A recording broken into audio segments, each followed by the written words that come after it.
Buenas tardes. Retomando el programa de las conferencias del Encuentro de Tecnología e Investigación, invitamos al señor Dave Stephenson, ingeniero de proceso de Ausenco de Australia, a dar inicio a su conferencia magistral. Dave Stephenson es ingeniero de proceso profesional con más de 28 años de experiencia en operaciones de procesamiento de minerales, en plantas de cobertura y gestión, estudios de viabilidad, diseño de ingeniería y puesta en marcha en planta. Su experiencia incluye un amplio trabajo en toda Australia y muchos proyectos en África, América del Sur, China y el este asiático. Cuenta con una sólida formación en los metales básicos y el procesamiento del mineral de oro. Aplausos, por favor.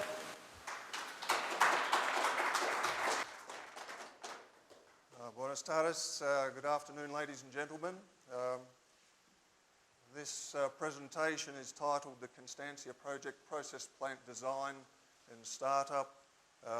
Fairly heavy emphasis on process plant design and a little bit of plant startup at the end and looking at performance probably in the first 6 months of operation.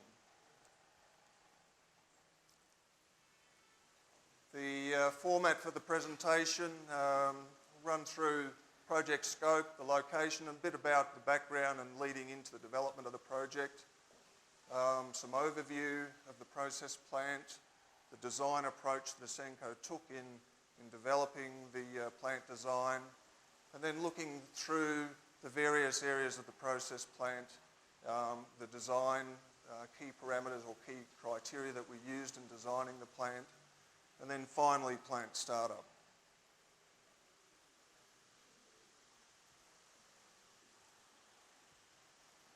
Okay, so starting off with project scope, the Constancia project's a relatively large-scale copper porphyry deposit in southern Peru, situated about 4,200 metres elevation in the southern Andes. Scope includes an open pit mine, a process plant for the recovery of copper and molybdenum sulfides. It has a fairly conventional tailings storage facility and associated infrastructure including power supply, water supply, workshops and an on-site accommodation camp. Process or the overall plant cost was $1.75 billion to build. Location, you can see there on the screen. I think many of you will be familiar with the project and perhaps its location. About 110 kilometres south of Cusco and 630 kilometres southeast of Lima.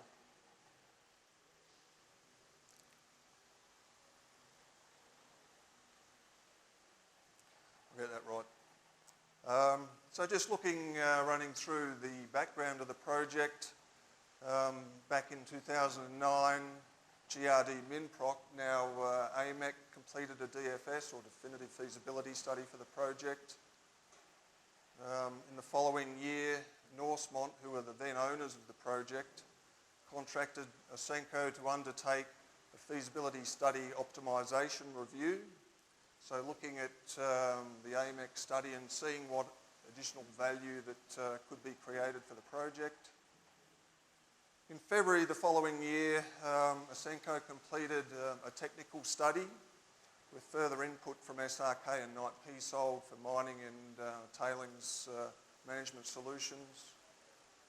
Also in that year, Hudbay acquired Norsemont and subsequently the Constancia project along with it. In the same year, Ausenco commenced engineering work for environmental permitting and also the front-end engineering design for the project. In June the following year, the beneficiation concession permits were received by the company.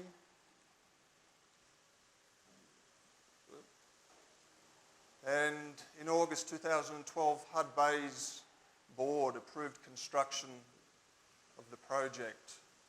And construction started on site very shortly after that. In December last year, the project produced the first copper concentrate and achieved commercial production in April of this year.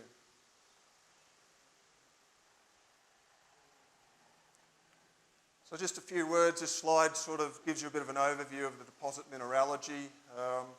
Fairly typical of a lot of copper porphyry deposits. Shallow or relatively low volume oxide cap situated over an enriched supergene zone, a mixed or transition zone sitting over and about the primary sulfide mineralisation.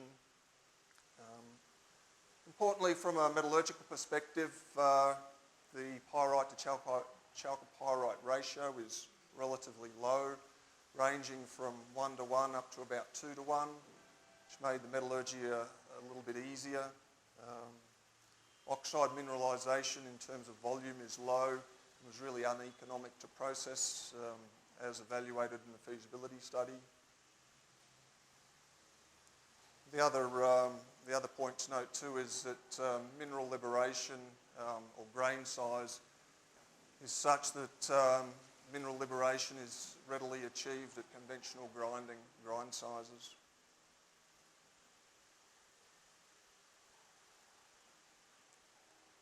Just a quick overview of the major ore types in the deposit. Hypogene makes up around 63% of the deposit, supergene around 20%, and the remainder is mixed sulfides, skarns, and some high zinc material that's classified accordingly.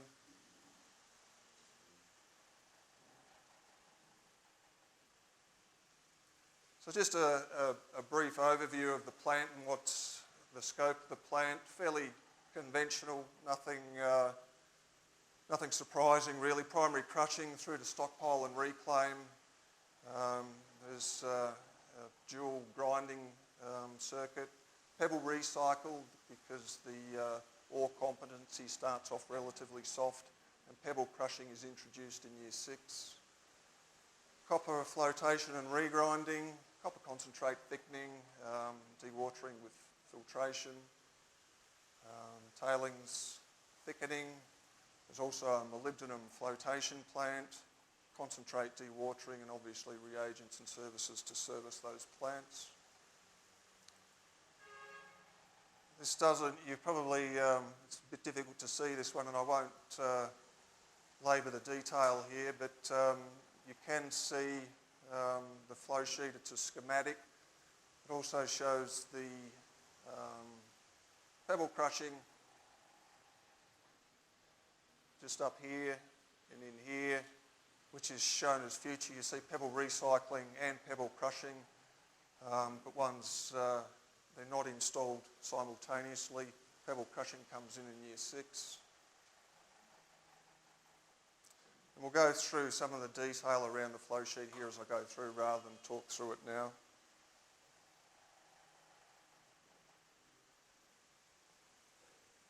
This is a bit of a, well, it is a photo shot of midway through construction of the process plant. Off to the left-hand side of the photo is the stockpile reclaim area, and further to the left would be the primary crushing area. I'll just point out a few things here.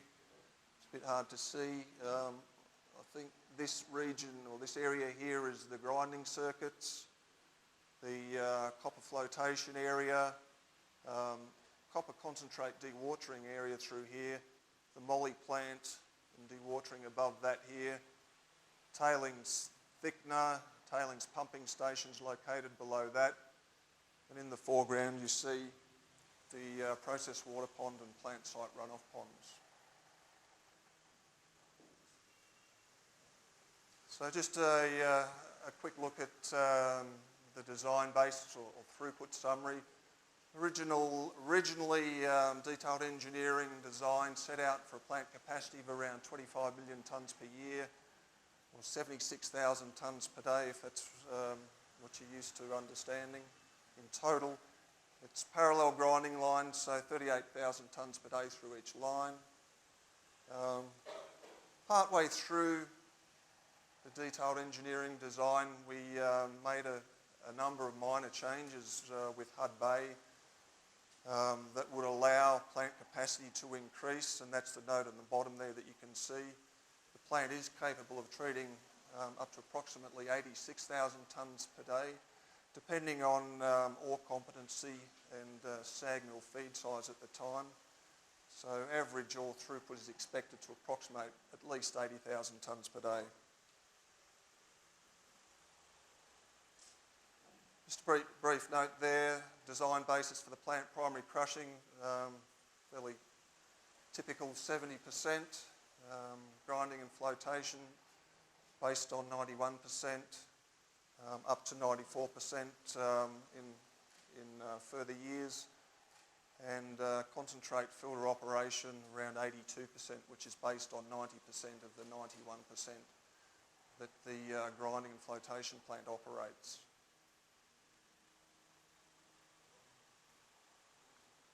Just a quick look at some of the feed grades.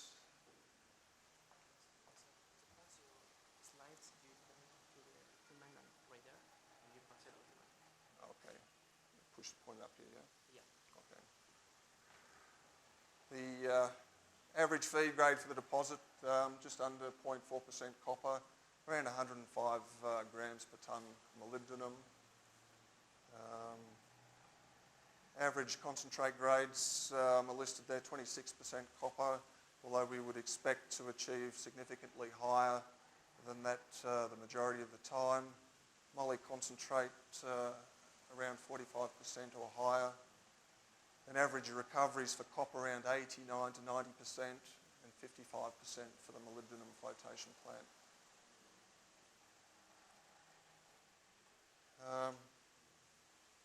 When Ausenco took on this project and was working with HUD Bay, one of our key or fundamental focuses was on a capital efficient plant design. It was almost critical for success of the project. We went about that we wanted to achieve that, I should say, by minimising capital and operating costs without compromising safety, operability and maintainability of the plant. So from the very start, that was our key focus on the job. And some of the things that allowed us to achieve those goals was looking at natural ground contours and the way we set out the plant, minimising the height of structures throughout the plant areas. Also fairly unconventional perhaps for South America, we minimised the use of fully enclosed buildings. You'll notice in some of the photographs we don't have enclosed buildings in the grinding circuit, we don't have an enclosed building in flotation area. We do have covered buildings in the concentrate dewatering areas, but they're one of the very few areas of the process plant that are covered, which allowed us to minimise the cost. In the area that Constantia is, lightning is an issue, it's a concern, and requires the use of refuge chambers when the weather turns bad. And that seems to be working reasonably well with the operations guys on site and also during construction. Because we do recognise that certain times in the season that guys do have to come off the plant and sit in refuge or in the control rooms and take cover. We used a tower crane in construction and for operations to service the flotation plant. We looked to maintain a compact footprint wherever we could to minimise costs, particularly earthworks and everything else in terms of cable runs, location of substations, MCCs, and reduce our overall capital cost. So just turning, I guess, now to some of the areas of the process plant design. We'll look at some of the key criteria, area by area, and what we've ended up in selecting for use in the plant, if you like. In the primary crusher design, average throughput's 4,000 to 6,000 tonnes per hour design. Crushing work index is around 20 kilowatt hours per tonne for design, although it's on average significantly less than that. The primary crusher station accepts as a dual tipping point. And the selected crusher was an FLS 1600 by 3000 top service unit with a 1000 kilowatt drive. The facility includes an overhead crane for servicing the crusher. Also includes drive-in ramps for clean out of the dump pocket, and also it has a drive-in ramp to clean out the discharge vault. You'll see, it might be a little bit difficult to see in this photo, but there's the drive-in ramp here that allows you to service and clean out the discharge vault beneath the crusher here. Obviously, the dump pocket sits below the overhead crane here, the crusher's through here, service points for the crusher motor through here, lube room, and I think the air compressor is up through here.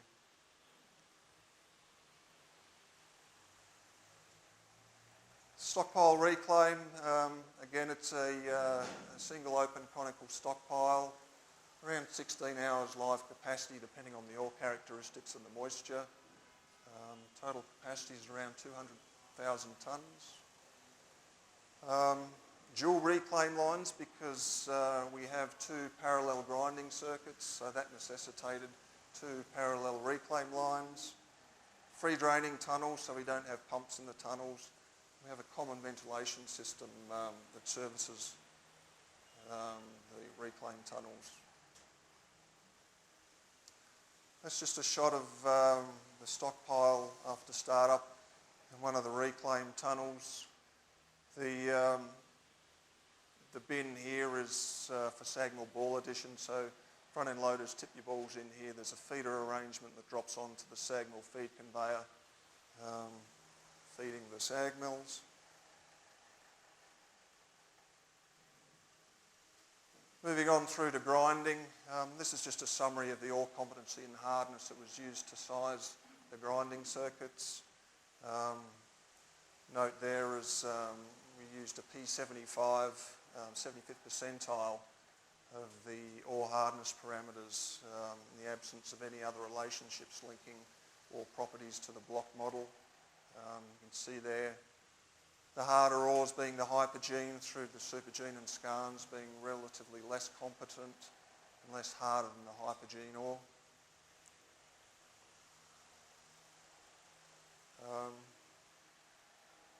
As I mentioned, parallel grinding circuits.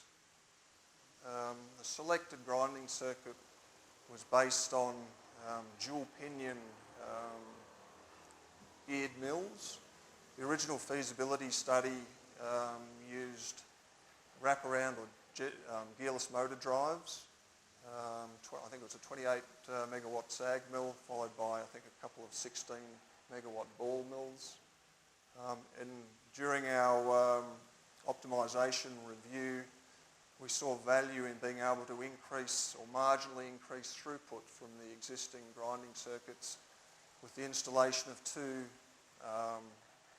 16 megawatt dual pinion SAG mills. So that allowed us to increase throughput margin and also increase the NPV of the project, reduce payback on capital, and it was quite a win-win for Hud Bay in the end as well. The other thing that steered us towards the geared dual pinion mills was overall lower cost, lower or equivalent cost, relatively less complex systems.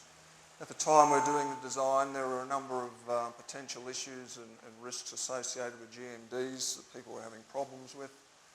That also steered us towards the gearless mills. That's just a bit of a comparison of the, what we'd say, the single GMD versus a dual geared SAG mill system. You can see the GMD SAG mill system, despite there's only one SAG mill, is more expensive than the geared two SAG mill system.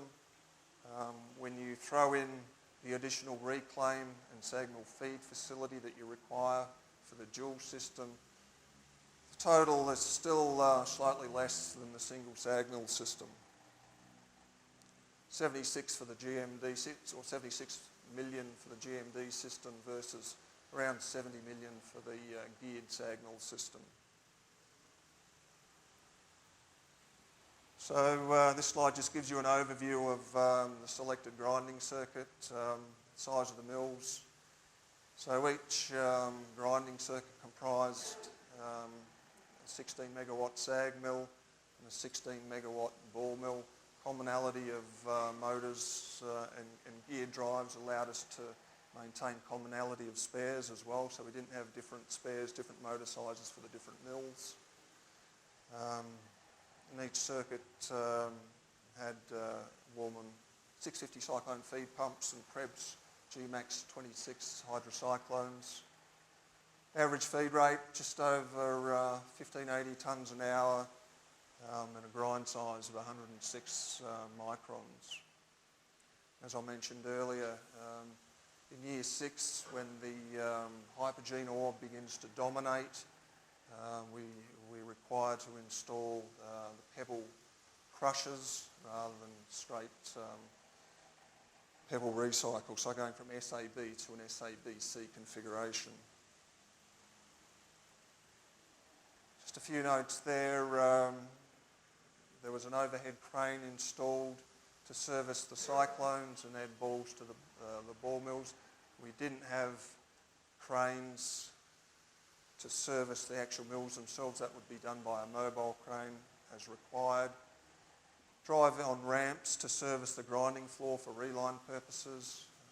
Drive-in sumps in either grinding line.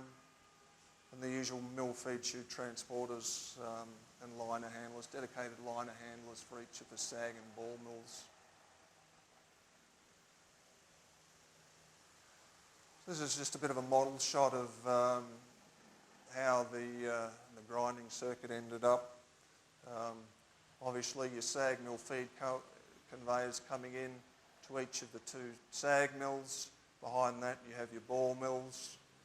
Up above that you have the two cyclone clusters. Drive-on ramp that allows the servicing of the relining for the deck here. You have drive-in sumps for clean out for spillage on both sides. And I think there's a photo here. Yep, there you go. Shows you a little bit more in terms of the layout here. You can see the E-houses or E-rooms for the electrical drives are tucked in underneath the mill floor. Okay, so moving on to copper flotation. With the parallel grinding lines, we had parallel copper roughing circuits to match, rougher concentrate regrind, and three-stage cleaner flotation. There's a bit of an error in the bottom of that, and it said second, it should be a third cleaner. This slide just gives a breakdown of some of the mass recoveries and copper stage recoveries through the cleaner circuits, roughly around 9% mass pull. I won't labour you on the details of that. Key design criteria for the copper rougher flotation circuit: 25 minutes for retention time, around 35-36% solids. Mass recovery was on average for design around 9%. The selected circuit used parallel lines of 7 Udatec E300 flotation cells, which were about the largest flotation cells in operation or available at that time when we commenced detailed engineering. Now E500s are fairly not commonplace, but they're available, and both companies like FL Schmidt and Udatec are working on cells of 600 cubic metres. This gives you a little bit of an overview of a photo of the copper rougher flotation circuit here, looking down on the two lines of the copper. This is line 1 copper roughers, line 2 copper roughers. It's a bit difficult to see here, but through here is the cleaner bank, made up of cleaner 2, cleaner 1, and cleaner scavengers down here. And on the other side over the road here, you'll see the concentrate dewatering area.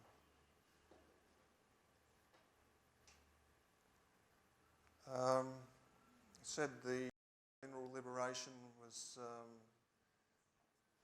fairly readily achievable at conventional grinding. Grind size targeted a minimum P80 of around 25 microns using an M10,000 or 3 megawatt isomill, arranged in open circuit as isomills often are. There was some conjecture as to whether or not that would be sufficient to obtain the levels of liberation for the project, so there was additional room allowed in the layout for an additional regrind mill if required in the future. Just a photo there showing the M10,000 installation in the foreground here. The drive is over here on the right-hand side. Little davit crane to service the mill. Located above it here is the regrind cyclone cluster. The copper flotation, copper cleaner flotation I should say. Key criteria are listed there, 12.5 minutes for cleaners and 15 minutes for cleaner scavenger. Selected flotation cells were Autotech E130 cells, 130 cubic metre flotation cells. Forced air, 160 kilowatt drives. So in the copper flotation circuit we were able to maintain two flotation cell sizes, E300s or the E130s. The third stage being flotation columns. Second cleaner, retention time of 8 minutes. 3 Autotech E130s.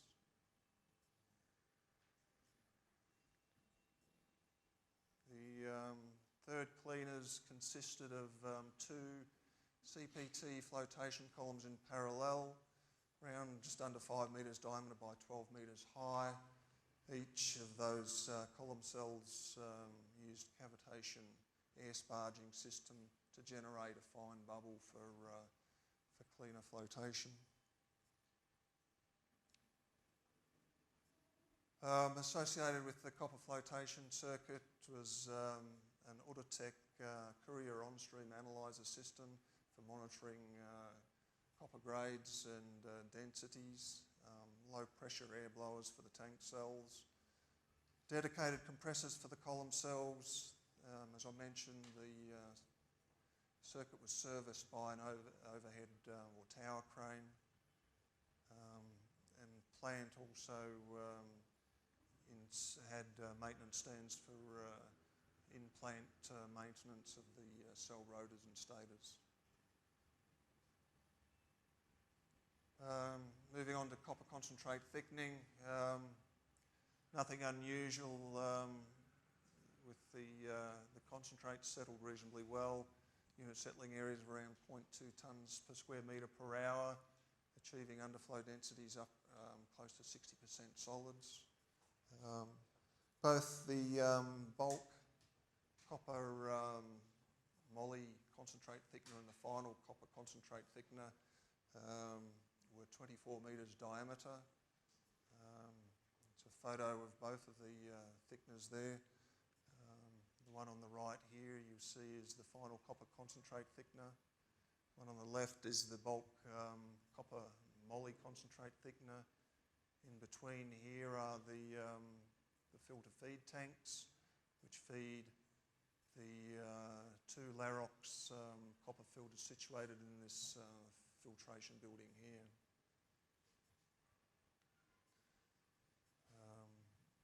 So as I mentioned, Larox PF 108 144s, depending on concentrate production through the production plan, did allow for some expansion if necessary with the addition of a few extra plates.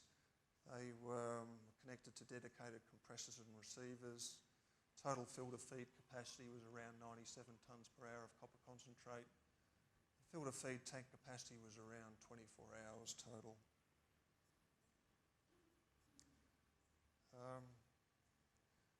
Copper concentrate loadout, fairly conventional type of system that we use in Australia, probably not so conventional perhaps in South America. We use the filters located on a concrete floor that discharge directly into concrete bunkers, and you'll see that here. The filters are located in this area above here, and they drop down. One filter discharges into this area, the second filter discharges into this bunker here. Front end loader is used to move and stockpile. When he's not loading trucks, he can stockpile and withdraw material from the bunkers. So associated with that filtration building, there's a storage area that allows for storage of around 7 days concentrate production at average throughput rates.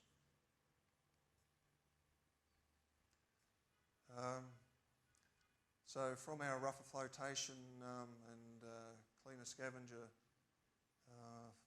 copper cleaner scavenger flotation, we run down to the tailings thickener. Selected unit settling area based on benchmarking and some test work. It's 0.75 tonnes per square metre per hour, nothing particularly unusual about that. Fairly conventional grind size. Selected thickener was a 75 metre diameter high rate thickener. Design underflow density of around 50 up to 55% solids, with underflow pumped via a pumping station comprising 5 weir warm and 2018 tailings pumps via a 750 millimetre diameter HDPE line steel pipeline.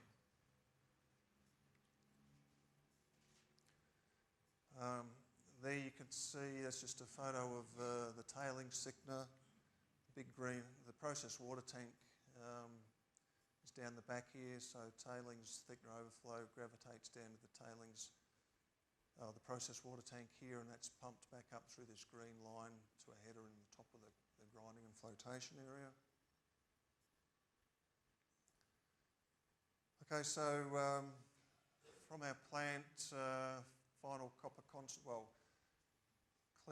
copper cleaner concentrate becomes our moly rougher or moly plant feed. Some of the key criteria around that part of the circuit, rougher feed density of around 30% solids, 15% in the cleaner feed. Design allowed for high recirculating loads. It was around a 5-stage moly cleaning circuit to produce 45 con grade and recoveries of, from the circuit of close to 86% and overall 55 to 60%. I think I might have skipped a slide here somewhere, but we'll carry on. The moly flotation circuit gives you a breakdown of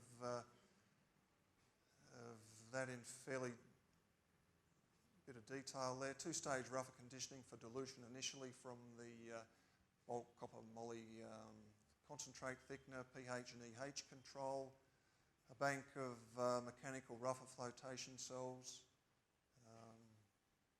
5-stage cleaning circuit comprising first cleaner, conditioning for pH and EH control, mechanical first cleaner, cleaner scav, the tail of which reports back to the final copper concentrate,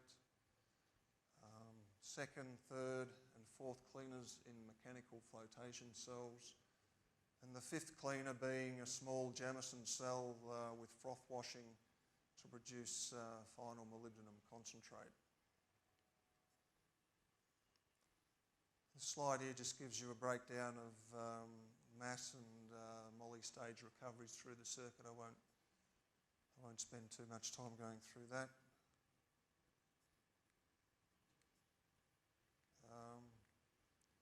And again, I won't labour the details on the cell sizes through the circuit, but the mechanical flotation stages were FLS inert gas cells, so they recycled the off gases to minimise NASH consumption.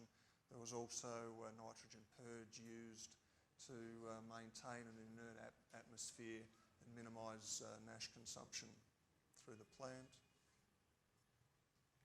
Get this to go.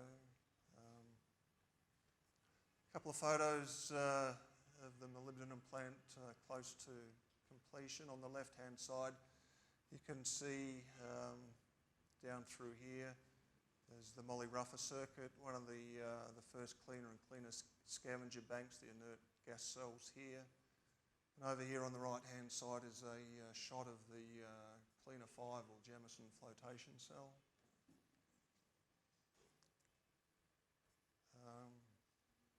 Photo there shows fairly typical of what you see in a moly concentrator. Closed conditioning tanks, closed hoppers, closed flotation cells, which are vented to a caustic gas scrubber for removal of any H2S that's evolved through the circuit. We have a dedicated courier OSA system that's installed through the molybdenum plant as well. We have a liquid carbon dioxide facility there that's used to adjust and optimise pH in the rougher and cleaner conditioning stages to optimise copper depression. And as I mentioned, there's a nitrogen PSA system on site to generate nitrogen to use as purge as a purge through into the flotation or the off-gas space above the cells to ensure we have an inert atmosphere there. Molybdenum concentrate dewatering, so final Jamison concentrate is thickened, it's filtered and it's dried and bagged for transport off-site. Filter feed tank for around 24 hours capacity. There's a small 4 metre diameter high rate thickener and a small Larox pressure filter to produce filter cake around 15% moisture. The photo there on the left shows the molybdenum concentrate dewatering area. On the bottom left here you might be able to see there's the small concentrate thickener. The filter building is up here. There's a storage silo here, and through here is the Metso hollow flight dryer. It discharges to a bin here, and the bag loading system is located in this small shed here.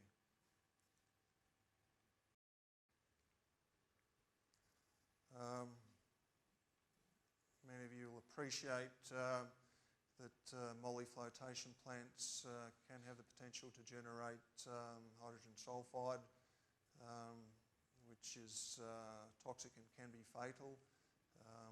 This is a photo of the scrubber facility that was attached to the flotation circuit, NASH storage tanks as well. I don't have a photo of the PSA system there. But there was hydrogen sulfide and oxygen sensors located throughout the plant. I think there was upwards of 24 sensors located around the plant at NASH addition points and also various locations through the plant, both on the ground floor and flotation areas. Just a list there of some of the reagents that were used or the design was based on. There's a quicklime slaker, a small FLS vertical mill that's used for slaking quicklime on site. Primary collector being an A3302, and I think the guys in operations have since changed to a different collecting reagent that better suits their needs. Started out with a Cytec AF65 frother, and there's separate or dedicated flocculant mixing facilities for both the tailings and concentrate thickness. In the molybdenum plant, NASH is the key reagent used there for depression of copper in flotation. Diesel obviously used as a collector with an emulsifying agent. I mentioned carbon dioxide as a pH modifier. And we have have an installed nitrogen pressure swing absorption unit there for generating nitrogen on site.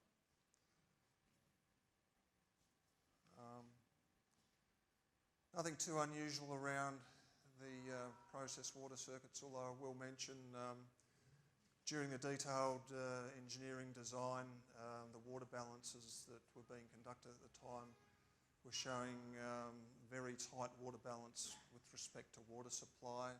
Water supply for the mine comes from dewatering wells around the pit. That's the only freshwater supply on site. There was some plans to build a freshwater reservoir on site, but that hasn't been required at this stage. And as a result, in terms of maximising or minimising our use of freshwater, the gland seal water and the molybdenum process water uses process water returned from the TSF facility. Probably a little bit unconventional. Ideally, you'd like to use the freshest water possible for molybdenum dilution and minimise any in-train reagents returning back from the TSF.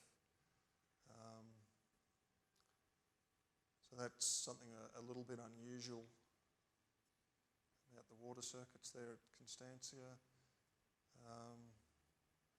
Nothing too unusual about air services, although there is an error on this slide. There are no tailings filters at Constancia, so there's no compressors for the tailings filters. There are dedicated high pressure compressors for the primary crushers, column cells, concentrate filters, quicklime unloading and the molybdenum filter. So quite a number of compressors around the site, and separate high pressure compressors for plant air. Part of that was driven by looking at breaking down the scope of work doing during detailed engineering, and some packages of the engineering being done in different offices around Senco's global network of offices. And obviously low pressure blowers, as I mentioned, required for the flotation cells. So moving on, I think I'm on track with time here. So looking at project startup and some of the milestones that were achieved. I will say when we did start up the project and put ore on initially, Hud Bay philosophy was to start up the plant on copper using copper flotation alone and defer the operation of the molybdenum plant until they got the copper flotation plant up and running and ramped up to a reasonable status. So the molybdenum plant is now only starting to be not commissioned, but starting to treat or commissioning on ore as we speak at this stage now. So I can't share any information on the molybdenum plant startup as it's only just happening now. But I can tell you on the copper side, first ore was crushed in October last year. First ore went through line 2 of the grinding circuit around the 16th of December. Part of the philosophy with our approach to commissioning of the plant was also to bring on one line before the second line. Line 2 was chosen as the first grinding line to come online, with line 1 to come on about 6 to 8 weeks later. So first ore in line 2, mid-December. And approximately a week and a half after that, we produced first copper concentrate filter discharged to the bunkers, which was quite a feat. Later in January, we had a mishap on line 2 grinding, where there was a deficiency in the control system. Trunnion bearings were damaged and we had to take the grinding circuit offline. Approximately a week later, line 1 grinding circuit was started and the plant was operational again. had rectification works to do on line 2 grinding mills, and that was restarted mid-March, the 16th of March. And by the end of March, we'd produced ore 3 consecutive days at design throughput. There's a bit of a graph. All of this is in the public domain, so it's nothing too special. The bars represent throughput from startup in January and February. Obviously, we only had one grinding line operational at that time. By April, you'll see throughput was, for the month, averaged around just under 80,000 tonnes per day, which was quite a mean feat.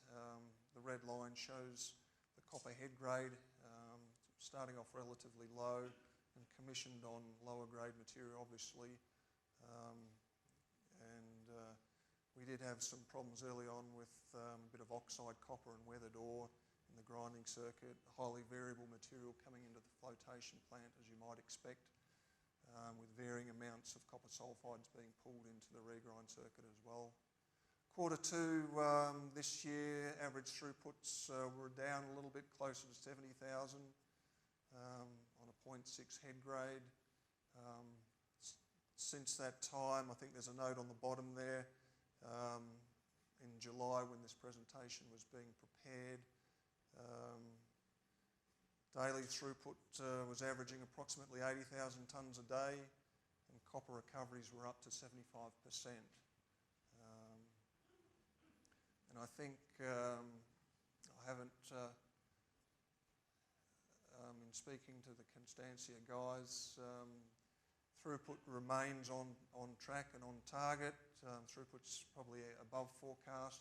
I think last month they averaged over 78,000 tonnes for August, and copper recovery is continuing to ramp up. So quite a good story, I think, with respect to completion of the project and ramping up into copper production at this stage. So in closing, I'd just like to thank Hud Bay for their permission to present this information, and thank you very much for your attention and your attendance.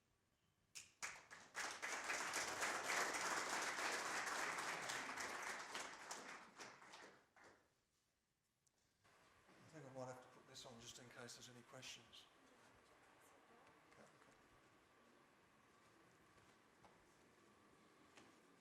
Ahora procederemos al bloque de preguntas. Quien desee realizarlas puede levantar su mano y nuestro equipo le brindará el micrófono para que pueda realizarlas.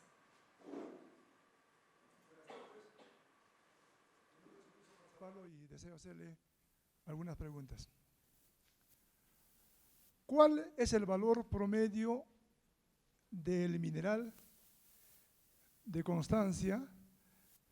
Bueno, 0.39% de cobre. ¿Cuánto es la suma de su costo operativo en dólares por tonelada? ¿Y cuál se espera que sea el tiempo de retorno de capital? Gracias.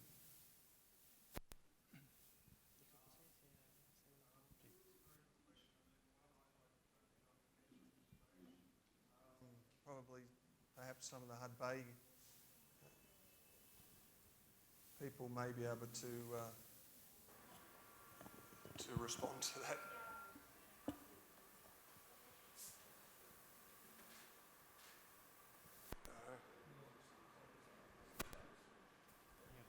¿Aló? ¿Aló? Sí, acá atrás. Puedo hacer en español, le traduzco. Esto es sobre las recuperaciones de cobre durante el inicio de esta planta. ¿Se ha tenido problemas por alguna causa mineralógica o alguna complejidad con el mineral? ¿Podría hablarnos un poco de esto? Yes, on startup, no real issues with mineralisation. in starting the operation, we started with a relatively low-grade material. There was, I think it may have been 0.2, 0.3% copper, but that quickly increased, as you could see from the graph. We did have some clay material early on, but we got through that fairly quickly, and as of now, I think performance is fairly typical of what you would expect in ramping up a copper concentrator, but no serious issues with unusual minerals affecting performance. Una consulta. ¿Han identificado cuellos de botella durante los primeros meses de operación? Y si estos cuellos de botella son de diseño o de la construcción, comisionado, ¿podría indicarnos algún detalle? Yeah, there's always, in most of these plants, there's a number of minor issues. We had issues with fixing some of the mechanical equipment, things like ball feeders, flocculant plants, just getting them right and operational. As I spoke about, we did have some issues with some control system deficiencies in the grinding circuit, which caused some significant damage to the trunnion bearings. But I think all in all, the issues that we had as a result of design were relatively minor. And I don't think there are any sort of ongoing issues from the design that are hampering performance at the operation now. Of course, I haven't had an ongoing involvement to understand a lot of the detailed issues, and perhaps if anyone from Hudbay who's here may be able to make some comments as well. Okay, thank you.